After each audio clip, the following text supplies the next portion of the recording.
Hi to all, welcome back to this channel. In this video, I am going to explain 9th class of Social, Chapter 4, Atmosphere, Part 4 video.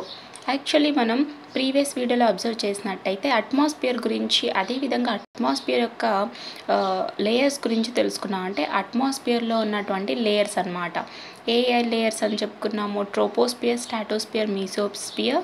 అదేవిధంగా thermosphere and ఎగ్జోస్ఫియర్ గురించి తెలుసుకున్నాం. ఇక్కడ థర్మోస్ఫియర్ని అయనోస్ఫియర్ అని కూడా అంటారు. అదేవిధంగా wind గురించి మనం తెలుసుకుంటూ ఉన్నాం. అంటే విండ్ యొక్క పవర్ ఏ విధంగా హెల్ప్ఫుల్గా ఉంటుంది. అండ్ అట్మాస్ఫియర్ గురించి మనం ఆలోచించినట్టయితే అట్మాస్ఫియర్ వల్ల బెనిఫిట్స్ ఏ విధంగా ఉన్నాయో వాటి గురించి కూడా తెలుసుకున్నాం. ఇక్కడ విండ్ పవర్ అంటున్నాం. విండ్ పవర్ వచ్చేసి ఏ విధంగా హెల్ప్ అవుతుంది అంటే ఈ యూరోపియన్ ఎక్స్ప్లోరర్ అయినటువంటి వాస్కో డి గామా ఎవరైతే ఉన్నారో పోర్చుగల్ నుంచి మన ఇండియాకు సీ రూట్ కనుక్కొని రావడం జరిగిందనమాట, గోవా వైపున. సో ఇతను ఏ విధంగా సీ రూట్ని కనుక్కొని వచ్చాడు అంటే విండ్ పవర్ ద్వారా. సో అతను ఆ డైరెక్షన్లో ప్రవహిస్తూ రావడం జరిగింది. ఆ విధంగా వాస్కో డి గామా మన యొక్క ఇండియాని ఫైండ్ అవుట్ చేయడం జరిగింది. అండ్ ఆ తర్వాత మన ఇండియాలో స్పైసెస్ చాలా అప్పట్లో ఫేమస్ అన్నమాట. Okay, so one second. So ఈ స్పైసెస్ కోసము వీళ్ళు ట్రేడ్ చేసేవారన్నమాట. పోర్చుగీస్ నుంచి మన ఇండియాకు వచ్చి ఆ విధంగా ఈ సిన్నమన్, స్పైసెస్ ఇవన్నీ కూడా వీళ్ళు ట్రేడ్ చేసేవారు. అదేవిధంగా విండ్స్ గురించి మనం తెలుసుకున్నాం. ఈక్విటోరియల్ లో ప్రెషర్ బెల్ట్ అని, అదేవిధంగా sub tropical high pressure belt అని వీటి గురించి మనం డిస్కస్ చేసుకోవడం జరిగింది. అంటే ఈ విండ్స్ ఏవైతే ఉన్నాయో ఏ డైరెక్షన్లో ప్రవహిస్తాయో ఆ విధంగా మనకు వచ్చేటువంటి రెయిన్స్ కానీ వాటి గురించి మనం ఆల్రెడీ డిస్కస్ చేసుకోవడం జరిగింది. కాకపోతే ఇక్కడ విండ్ ప్యాటర్న్స్లో మనం అబ్జర్వ్ చేసినట్టయితే కొన్ని లోకల్ వేరియేషన్స్ అనేవి ఉంటాయన్నమాట. ఓకే, సో దాన్ని మనం గుర్తుపెట్టుకోవాల్సి ఉంటుంది. ఇప్పుడు మనం విండ్స్ గురించి ఇంకా క్లియర్గా తెలుసుకుందాం. Classification of winds. Depending upon the wind speed, their features, their directions, the way they occur, winds are classified into 3 types. So యాక్చువల్గా విండ్ యొక్క స్పీడ్ బేస్ చేసుకొని, అదేవిధంగా విండ్ యొక్క ఫీచర్స్ని, వాటి యొక్క మూవింగ్ డైరెక్షన్స్ని బేస్ చేసుకొని, అండ్ అదేవిధంగా ఈ విండ్స్ అనేవి ఏ విధంగా ఏర్పడతాయి అండ్ వీటన్నిటిని బేస్ చేసుకొని ఈ విండ్స్ని 3 టైప్స్గా డివైడ్ చేయడం జరిగిందనమాట. ఒకటేమో ప్లానెటరీ విండ్స్, ఇంకొకటేమో seasonal winds, and third one వచ్చేసి లోకల్ విండ్స్. ఇక్కడ ప్లానెటరీ విండ్స్ అంటే ఏంటంటే occurring on the planet as a whole throughout the year. అంటే సంవత్సరంలో ప్రపంచం అంతటా కూడా ఈ ప్లానెటరీ విండ్స్ అనేవి ఏర్పడుతూ ఉంటాయి. Seasonal winds restricted to regions are seasonal in character. So ఈ సీజనల్ విండ్స్ ఏవైతే ఉన్నాయో ఇవి పలానా ప్రాంతంలో మాత్రమే, ఓకే, లేదా సీజనల్ వైజ్గా మాత్రమే ఇటువంటి విండ్స్ అన్నీ కూడా అక్కర్ అవుతూ ఉంటాయి. Local winds, local in character. So లోకల్గా ఇటువంటి విండ్స్ అన్నీ కూడా మనం అబ్జర్వ్ చేస్తూ ఉంటాం. Planetary winds, the winds that blow continuously and regularly above the world pressure belts are known as planetary winds. These are of 3 types: trade winds, westerlies and polar winds. Trade winds in the tropics, westerlies in the temperate belt, polar winds in the polar belt. Okay, so ఇక్కడ planetary winds ఏవైతే ఉన్నాయంటే సంవత్సరం మొత్తంలో కూడా ఈ planetary winds అనేవన్నీ కూడా occur అవుతూ ఉంటాయన్నమాట.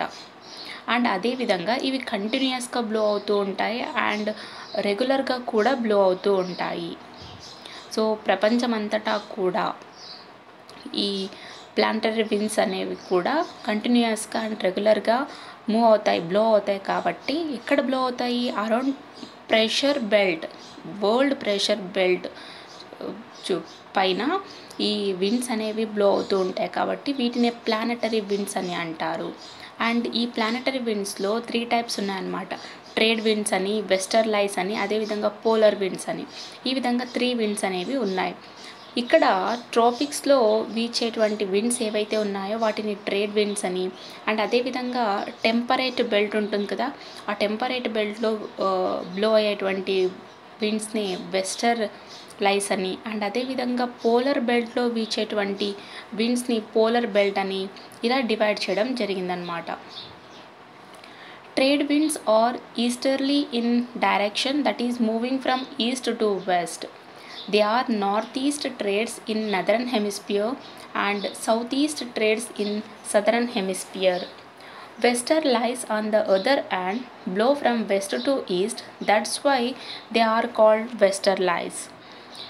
They are southwest in northern hemisphere and northwest in southern hemisphere. Polar reasons experience once again Easter lies. Okay, ఇక్కడ ఈ ప్లానటరీ విండ్స్ ఏవైతే ఉన్నాయో ఇందులో మనం 3 టైప్స్ ఉన్నాయని చెప్పుకున్నాం. అందులో ఫస్ట్ ట్రేడ్ విండ్స్ ఏవైతే ఉన్నాయో ఇవి ఈస్ట్ నుంచి వెస్ట్ డైరెక్షన్లో వీస్తాయి అన్నమాట. అందుకని చెప్పే వీటిని ఈస్టర్లీ అంటారు. అంటే ఈస్ట్ నుంచి వెస్ట్కి వెళ్తున్నాయి కాబట్టి ఈ ట్రేడ్ విండ్స్ని ఈస్టర్లీ అంటారు. అండ్ ఇక్కడ ఈ ట్రేడ్ విండ్స్ ఏవైతే ఉన్నాయో సదర్న్ హెమిస్ఫియర్లో అండ్ అదేవిధంగా నదర్న్ హెమిస్ఫియర్లో బ్లో అవుతూ ఉంటాయన్నమాట. ఓకే, అండ్ నదర్న్ హెమిస్ఫియర్లో అంటే నార్త్ ఈస్ట్ వైపుగా, సదర్న్ హెమిస్ఫియర్లో అంటే సౌత్ ఈస్ట్ వైపుగా ఈ ట్రేడ్ విండ్స్ అనేవి బ్లో అవుతూ ఉంటాయి. అదేవిధంగా వెస్టర్లీస్ అని చెప్పుకున్నాం మనం. ఓకే, వెస్టర్లీస్ అంటే వెస్ట్ నుంచి ఈస్ట్కు బ్లో అవుతూ ఉంటాయి అన్నమాట. Okay, and north west southern హెమిస్ఫియర్లో వచ్చేసి నార్త్ వెస్ట్, నదర్న్ హెమిస్ఫియర్లో వచ్చేసి సౌత్ వెస్ట్లో వీచేటువంటి ఈ బ్లోస్ ఏవైతే ఉన్నాయో వీటిని వెస్టర్లీస్ అంటారు. కాకపోతే ఇక్కడ పోలార్ రీజన్స్ దగ్గర ఉంటుంది కదా, పోలార్ రీజన్స్లో ఈస్టర్లైస్ అనేవి బ్లో అవుతూ ఉంటాయి అన్నమాట. అంటే ఈస్టర్లీస్ అంటే అగైన్ మనం ఏం చెప్పుకోవచ్చు, ట్రేడ్ విండ్స్ అని చెప్పొచ్చు. Effects of planetary winds. మరి ఈ ప్లానటరీ విండ్స్ వల్ల ఎటువంటి ఎఫెక్ట్స్ ఉండబోతున్నాయి? You would have noted that the pressure and wind systems are actually the impact of lithosphere and hydrosphere on atmosphere. These winds play a crucial role of transporting heat and moisture across the world. Okay, so already లిథోస్పియర్లో కానీ హైడ్రోస్పియర్లో కానీ మనం కొంతవరకు impacts గురించి తెలుసుకున్నాం. అంటే ఇక్కడ atmosphere మీద lithosphere and hydrosphere యొక్క ఇంపాక్ట్ ఏ విధంగా ఉండబోతుంది, ప్రెషర్ కానీ అండ్ అదేవిధంగా విండ్ యొక్క సిస్టమ్స్ కానీ. సో ఈ 2 సిస్టమ్స్ ఏవైతే ఉన్నాయో అట్మాస్ఫియర్ మీద ఈ లిథోస్పియర్ యొక్క ఇంపాక్ట్, హైడ్రోస్పియర్ యొక్క ఇంపాక్ట్ ఏ విధంగా ఉండబోతుందో దాని గురించి మనం ఆల్రెడీ కొంతవరకు తెలుసుకున్నాం, లైక్ 3rd చాప్టర్లో అండ్ 2nd చాప్టర్లో. These winds play a crucial role of transporting heat and moisture across the world. That is why no part of the world gets too cold or too hot for life to survive. So ఇక్కడ ఈ winds ఏవైతే ఉన్నాయో, planetary winds ఏవైతే ఉన్నాయో ఇవి హీట్ని transport చేయడంలో కానీ మాయిశ్చర్ని transport చేయడంలో కానీ క్రూషియల్ రోల్ని పోషిస్తాయని చెప్పొచ్చు. అంటే ప్రపంచం అంతటా కూడా ఈ విండ్స్ అన్నీ కూడా బ్లో అవుతూ ఉంటాయి కాబట్టి ఆటోమేటిక్గా ఇక్కడ హీట్ అండ్ అదేవిధంగా టెంపరేచర్ అనేది కూడా ట్రాన్స్పోర్ట్ అవుతూ ఉంటుంది.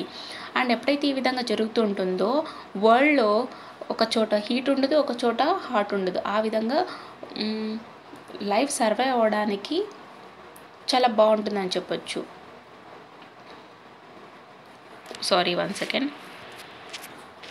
Okay, had there been no atmosphere it would have got intolerably hot in daytime or in the tropics and intolerably cold in night or in the polar regions. However, these winds do not distribute heat or moisture uniformly, which is why we have some parts of the earth quite hot and some parts cooler and some parts with high rainfall and some which are deserts. యాక్చువల్గా మనం ఏం చెప్పుకున్నాము, ఈ planetary winds ఏవైతే ఉన్నాయో ఇవి heat and మాయిశ్చర్ని transport చేస్తూ ఉంటాయి అక్రాస్ ద వరల్డ్ అని చెప్పుకున్నాం కదా. అండ్ అదేవిధంగా ఒక చోట హాట్గా ఉన్నట్టు, ఒక చోట కూల్గా ఉన్నట్టు మనం మన యొక్క భూమి మీద మనం ప్రతి చోట చూడలేము. అంటే మార్నింగ్ టైం హాట్గా ఉంటే నైట్ లోపల కూల్ అయిపోతుంది.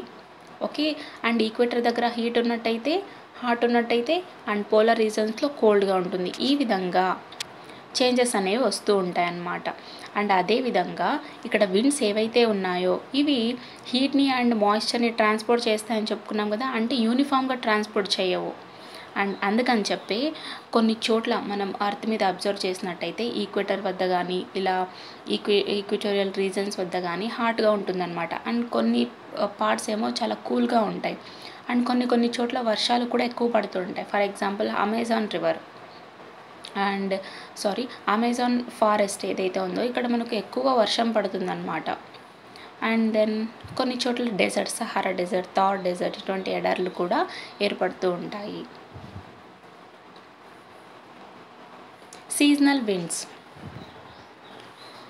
The rainfall which occurs in India is mainly due to seasonal winds.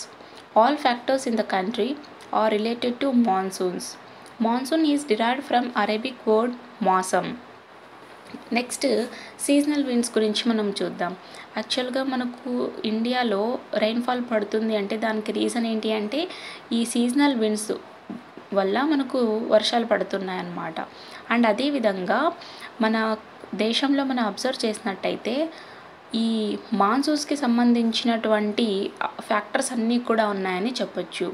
అంటే ఇక్కడ మాన్సూన్ అనేటువంటి వర్డ్ ఎక్కడి నుంచి తీసుకోవడం జరిగింది అంటే అరేబిక్ వర్డ్ అయినటువంటి మాసం నుంచి తీసుకోవడం జరిగింది. ఓకే, సో ఈ అరేబిక్ వర్డ్ అయినటువంటి మాసం నుంచి మాన్సూన్ అనేటువంటి వర్డ్ తీసుకోవడం జరిగింది. మెయిన్గా మనకు ఇండియాలో రెయిన్ఫాల్ ఏ విధంగా ఏర్పడుతున్నాయి అంటే ఈ సీజనల్ విండ్స్ వల్ల అన్నమాట. Existence of monsoon is due to differential cooling of land and sea. Summer monsoon develops over northwestern India, while southeast trades cross the equator. As a result of Coriolis effect, it becomes southwest monsoon over peninsular India and adjacent countries. In winter reversal of pressure belts, that is northeast trade, winds cross the equator. As a result of Coriolis effect, it becomes northwest monsoon over the northeast Australia. Okay, so ఇక్కడ cooling అంటే land కానీ see కానీ, so cooling differential అనేది ఉంటుంది. So ఎప్పుడైతే land and see కూలింగ్లో difference ఉంటుందో అప్పుడు ఈ మాన్సూన్ అనేది ఏర్పడుతుంది అనమాట. మాన్సూన్ విండ్స్ అనేవి కూడా అక్కర్ అవ్వడం జరుగుతుంది. అండ్ సమ్మర్ మాన్సూన్స్ మనం చూస్తూ ఉంటాం. అంటే సమ్మర్లో మనకు చాలా వరకు అబ్జర్వ్ చేసినట్టయితే కనీసం సమ్మర్లో 2-3 టైమ్స్ అయినా మనకు వర్షాలు పడుతూ ఉంటాయి. మరి ఈ సమ్మర్ మాన్సూన్స్ అనేవి ఈ నార్త్ వెస్టర్న్ ఇండియా వైపుగా డెవలప్ అవుతూ వస్తాయన్నమాట. అదేవిధంగా ఈ ఈక్వెటర్ని కూడా క్రాస్ చేస్తూ సౌత్ ఈస్ట్ ట్రేడ్స్ ద్వారా ఇలా క్రాస్ అవుతూ వెళ్తాయన్నమాట. అండ్ ఈ విధంగా జరగడం వల్ల కొరియోలిసిస్ ఎఫెక్ట్ గురించి మనం ఆల్రెడీ ప్రీవియస్ క్లాస్లో తెలుసుకోవడం జరిగింది. ఈ కొరియోలిసిస్ ఎఫెక్ట్ వల్ల సౌత్ వెస్ట్ మాన్సూన్స్ ఏవైతే ఉన్నాయో ఇవి peninsular India and adjacent countries ఏవైతే ఉన్నాయో దాని గుండా ఇలా ప్రవహిస్తూ వెళ్తాయన్నమాట. అండ్ అదేవిధంగా మనం వింటర్లో అబ్జర్వ్ చేసినట్టయితే ఈ ప్రెషర్ బెల్ట్స్ ఏవైతే ఉన్నాయో రివర్సల్ అయినప్పుడు అంటే నార్త్ ఈస్ట్ ట్రేడ్ విండ్స్ ఏవైతే ఉన్నాయో ఇవి ఈక్వెటర్ని క్రాస్ చేసినప్పుడు వింటర్లో రివర్సల్ ప్రెషర్ బెల్ట్స్, సో అప్పుడు ఆ విధంగా ఏర్పడుతుంది అనమాట. అదేవిధంగా ఈ కొరియోలిసిస్ ఎఫెక్ట్ వల్ల నార్త్ వెస్ట్ మాన్సూన్ వచ్చేసి north and north east Australia వైపుగా ప్రవహించడం జరుగుతుంది. యాక్చువల్గా మీకు ఇక్కడ ఫిగర్ పెట్టి చూపించడానికి నా దగ్గర సరైనటువంటి ఇమేజ్ లేదు, అందుకే నేను మీకు జస్ట్ ఎక్స్ప్లెయిన్ చేస్తున్నా. Next local winds. The local winds blow due to local variation in the temperature and pressure and influence a very small area. Okay, so ఇక్కడ లోకల్ విండ్స్ గురించి మనం తెలుసుకున్నాం. అంటే లోకల్ ఇన్ క్యారెక్టర్ అని చెప్పుకున్నాం. ఇక్కడ local winds ఏవైతే ఉన్నాయో ఇవి అంటే టెంపరేచర్లో కానీ లేదా ప్రెషర్లో కానీ లేదా పలానా ప్రాంతంలో వేరియేషన్స్ ఉండడం వల్ల ఆ విధంగా లోకల్ విండ్స్ అనేవి ఏర్పడుతూ ఉంటాయన్నమాట. Hot local winds rise the temperature of the area. So ఈ హాట్ లోకల్ విండ్స్ ఏవైతే ఉన్నాయో ఓకే ఆ ప్రాంతం అంతా కూడా టెంపరేచర్ని పెంచేస్తాయన్నమాట. Cold local winds sometimes bring the temperature of affected area below the freezing points. So యాక్చువల్గా ఇక్కడ ఏం చెప్పుకున్నాము, ఈ హాట్ లోకల్ విండ్స్ ఏవైతే ఉన్నాయో ఈ హాట్ లోకల్ విండ్స్ ఆ ఏరియా యొక్క టెంపరేచర్ని ఇంక్రీజ్ చేస్తాయి అన్నమాట. ఎందుకంటే ఆ ఏరియా అంతా కూడా ఎలా ఉంటుంది, చాలా మోడరేట్గా ఉంటుంది. సో ఎప్పుడైతే ఈ హాట్ లోకల్ విండ్స్ వీస్తాయో ఆటోమేటిక్గా ఆ ఏరియా యొక్క టెంపరేచర్ ఏమవుతుంది అంటే ఇంక్రీజ్ అవుతుంది అనమాట. అండ్ అదేవిధంగా కొన్నిసార్లు ఈ కోల్డ్ లోకల్ విండ్స్ ఏవైతే బ్లో అవుతూ ఉంటాయో ఈ విధంగా ఆ ఎఫెక్టెడ్ ఏరియా యొక్క టెంపరేచర్ అనేది కొన్నిసార్లు ఫ్రీజింగ్ పాయింట్స్ కూడా పడిపోతుంది. ఓకే. సో ఫ్రీజింగ్ పాయింట్స్కి కూడా కొన్నిసార్లు పడేటువంటి ఛాన్సెస్ కోల్డ్ లోకల్ విండ్స్కి ఉన్నాయన్నమాట. These local winds blow in the lower layer of the troposphere. మరి ఇటువంటి లోకల్ విండ్స్ అన్నీ కూడా ఎక్కడ వీస్తాయి అంటే ట్రోపోస్పియర్, ఇది మోస్ట్ లోవర్ లేయర్ అని చెప్పుకున్నాం కదా. అంటే అట్మాస్ఫియర్లో ఉన్నటువంటి లేయర్స్ ఏవేవి మన ఎర్త్ చుట్టూ?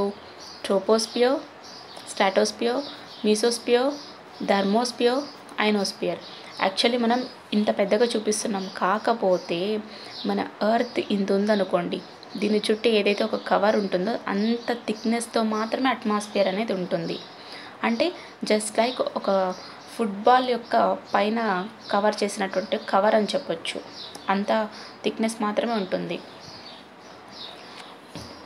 The mountain and the valley breezes as well as the sea and land breezes are also one class of local winds. These winds respond to local pressure gradients set up by heating or cooling of the lower atmosphere. So అదేవిధంగా mountain and valley బ్రీజెస్తో పాటు అదేవిధంగా see and land breezes ఏవైతే ఉన్నాయో ఇవన్నీ కూడా local విండ్స్లో ఒక class అని చెప్పొచ్చు. అండ్ కాకపోతే ఈ విండ్స్ వచ్చేసి లోకల్ ప్రెషర్కు రెస్పాండ్ అవ్వడం జరుగుతుంది. ఈ లోకల్ ప్రెషర్ ఏర్పడుతూ ఉంటుంది కదా, అంటే ఎక్కడైతే లోవర్ అట్మాస్ఫియర్ ఉంటుందో అక్కడ హీట్ ఉన్నా లేదంటే అయినా కూల్ అయినా కూడా, సో అప్పుడు ఈ లోకల్ ప్రెషర్ గ్రేడియన్స్ ఎప్పుడైతే సెటప్ అవుతాయో ఈ విండ్స్ అనేవి రెస్పాండ్ అవ్వడం జరుగుతుంది. Hot local winds. సో ఇప్పుడు మనం హాట్ లోకల్ విండ్స్ గురించి ఒకసారి ఇంకా చూద్దాం. Chinook. These winds move down the Rocky mountains in the USA, Canada and part of North America. Many people believe that the word Chinook means snow heater. Okay.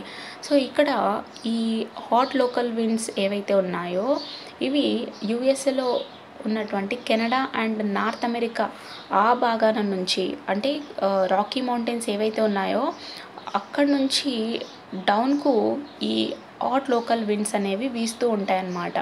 And చాలా వరకు ఇక్కడ ప్రజలు ఎవరైతే ఉన్నారో వాళ్ళు ఈ చినూక్ అనేటువంటి వర్డ్ని ఏ విధంగా నమ్ముతారంటే స్నో ఈటర్, అంటే ఈ వర్డ్ యొక్క మీనింగ్ స్నో ఈటర్ అని వాళ్ళు నమ్ముతున్నారనమాట. Actually, it is the name of a Native American tribe called the Chinook people who lived in the region where these winds are observed. It keeps the grasslands clear from snow during much of the winter. Similar winds that occur in Europe are called foehn. They blow along the northern slope of Alps. It melts the snow, makes the weather pleasant and helps in early ripening of the grapes. So యాక్చువల్గా ఇక్కడ chinook అనేటువంటి word ఏదైతే ఉందో ఇది ఒక American tribe ఒక native name అన్నమాట. Okay, ఆ ప్రాంతం యొక్క నేమ్ చినుక్. కాకపోతే ఈ చినుక్లో అంటే ఈ ప్రాంతంలో నివసించేటువంటి ప్రజలు ఎవరైతే ఉన్నారో వీళ్ళకు ఈ హాట్ లోకల్ విండ్స్ ఏవైతే ఉన్నాయో వాటి యొక్క ఎక్స్పీరియన్స్ గురించి తెలుసు కాబట్టి అక్కడంతా కూడా మంచు కురుస్తుంటుంది కాబట్టి హాట్ లోకల్ విండ్స్ ఎప్పుడైతే వీస్తాయో ఆ స్నో అంతా కూడా కరిగిపోతుంది అనమాట. అంటే ఇక్కడ స్నో హీట్ అయినట్టుగా, ఎవరు హీట్ చేశారో హాట్ లోకల్ విండ్స్ తిన్నట్టుగా. సో అదేవిధంగా ఈ ప్రాంతం అంతా కూడా స్నో అంతా కరిగిపోయి చాలా క్లియర్గా కనిపిస్తూ ఉంటుందన్నమాట గ్రాస్ అంతా కూడా. ఓకే, డ్యూరింగ్ వింటర్ సీజన్లో ఆ స్నో ఉన్నప్పటికీ కూడా ఈ హాట్ లోకల్ విండ్స్ వీచడం వల్ల ఆ స్నో అంతా కూడా మెల్ట్ అయిపోతూ ఉంటుంది. అదేవిధంగా యూరోప్లో వీచేటువంటి ఈ హాట్ లోకల్ విండ్స్ ఏవైతే ఉన్నాయో వీటిని ఫోయన్ అంటారనమాట. ఓకే, అండ్ అదేవిధంగా ఇవి యూరోప్లో ఎప్పుడైతే వీస్తాయో అదేవిధంగా ఆల్ప్స్లో ఉన్నటువంటి నదరన్ స్లోప్ వైపుగా కూడా ఇవి ఫ్లో అవుతూ ఉంటాయి. అండ్ అక్కడ ఉన్నటువంటి మంచు ఏదైతే ఉందో దాన్ని అంతా కూడా మెల్ట్ చేసేస్తాయి కాబట్టి అక్కడ ఉన్నటువంటి వెదర్ అంతా కూడా చాలా ప్లెజెంట్గా ఉంటుంది. అండ్ ఎప్పుడైతే స్నో అంతా కూడా మెల్ట్ అయిపోతుందో ఆటోమేటిక్గా హార్వెస్టింగ్ చేసుకోవడానికి ఈజీ అవుతుంది అనమాట. అంటే గ్రేప్స్ అనేవి రైపన్ అవ్వడానికి చాలా ఈజీగా ఉంటుంది. Loo. These are hot and dry winds blowing in the plains of northern India from the west to east in the months of May and June. It may cause sunstroke to people because of high temperature. Okay. మన ఇండియాలో మనం observe చేసినట్టయితే చాలా వరకు ఈ summer season అనేది చాలా కష్టంగా ఉంటుందన్నమాట. ఓకే. అంటే యాక్చువల్గా మనం అబ్జర్వ్ చేసినట్టయితే సమ్మర్ మనకి ఎప్పటి నుంచి ఎప్పుడు స్టార్ట్ అవుతుంది అంటే ఫిబ్రవరి మార్చ్ నుంచి అలా స్టార్ట్ అవుతూ ఉంటుంది. కాకపోతే మే జూన్ వచ్చేసి చాలా సీవియర్ హీట్ ఉంటుందన్నమాట. ఓకే. టెంపరేచర్ అనేది చాలా సీవియర్గా ఉంటుంది. కాబట్టి అదేవిధంగా ఇక్కడ ఏం చెప్తున్నారు అంటే మన నదరన్ ఇండియాలో అంటే వెస్ట్ నుంచి ఈస్ట్ వచ్చేటువంటి ఈ విండ్స్ ఏవైతే ఉన్నాయో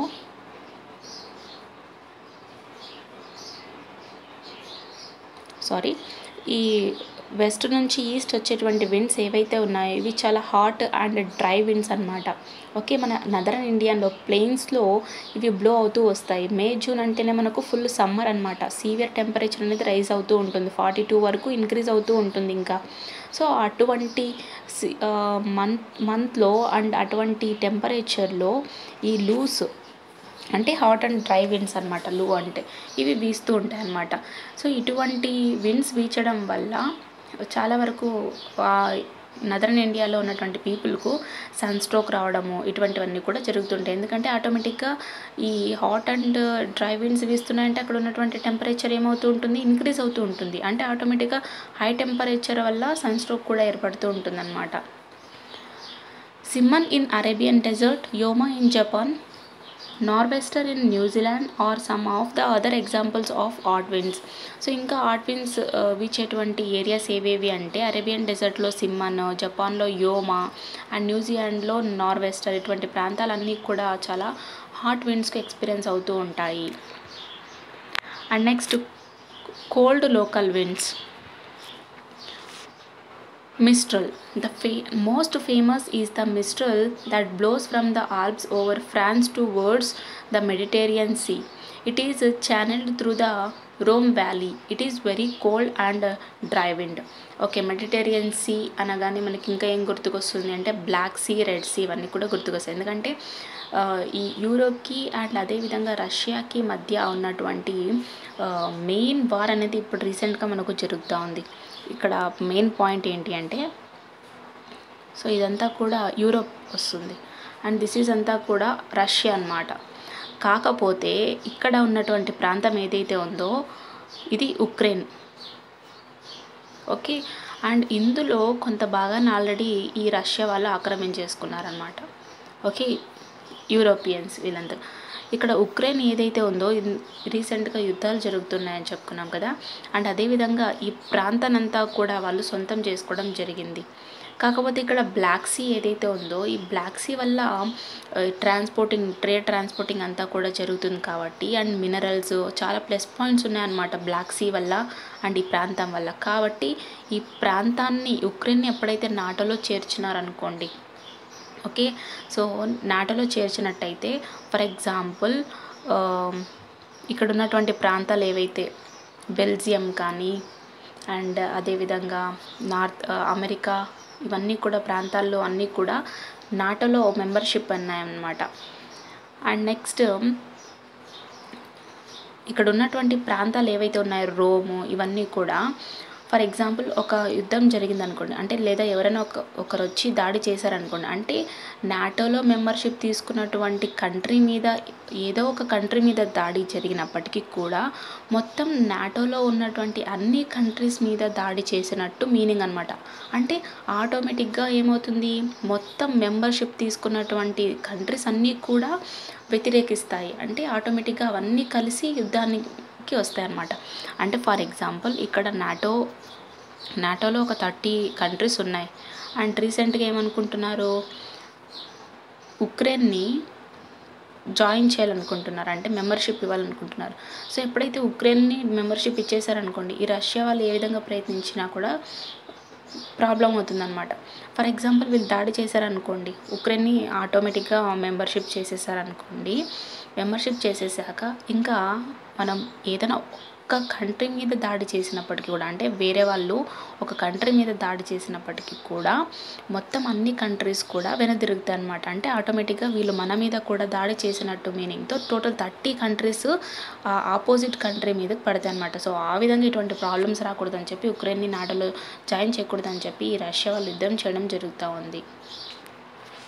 ఓకే, సో ఇక్కడ ఆప్స్ నుంచి ఫ్రాన్స్ ఇవన్నీ మెడిటరేనియన్ సీ వీటి గుండా ప్రవహించేటువంటి ఈ విండ్స్ ఏవైతే ఉన్నాయో వీటిని మిస్ట్రల్ విండ్స్ అంటారనమాట. ఓకే, అండ్ ఇవి ఎక్కడి నుంచి స్టార్ట్ అవుతాయి అంటే ఈ రోమ్ వ్యాలీ ఉంది కదా, సో ఆ రోమ్ వ్యాలీ నుంచి ఈ మిస్ట్రల్ విండ్స్ అనేవి స్టార్ట్ అవుతూ వస్తాయి. కాకపోతే ఇవి very cold and dry winds అన్నమాట. Puna, this is the cold local wind in the Andes region. So Andes రీజన్లో వీచేటువంటి కోల్డ్ లోకల్ విండ్స్ అనమాట. ఏంటి? Puna. Pampero, these are cold polar winds blowing very fast in the pampas region of South America. So South America అంటే south పోల్కు దగ్గరగా ఉన్నటువంటి ప్రాంతం కాబట్టి, సో ఈ ప్రాంతంలో పాంపాస్ ప్రాంతంలో ఈ కోల్డ్ పోలార్ విండ్స్ అన్నీ కూడా చాలా ఫాస్ట్గా బ్లో అవుతూ ఉంటాయన్నమాట. సో ఇవి కోల్డ్ కోల్డ్ విండ్స్ అండ్ అదేవిధంగా local winds and hot local winds గురించి మనం డిస్కస్ చేసుకోవడం జరిగింది.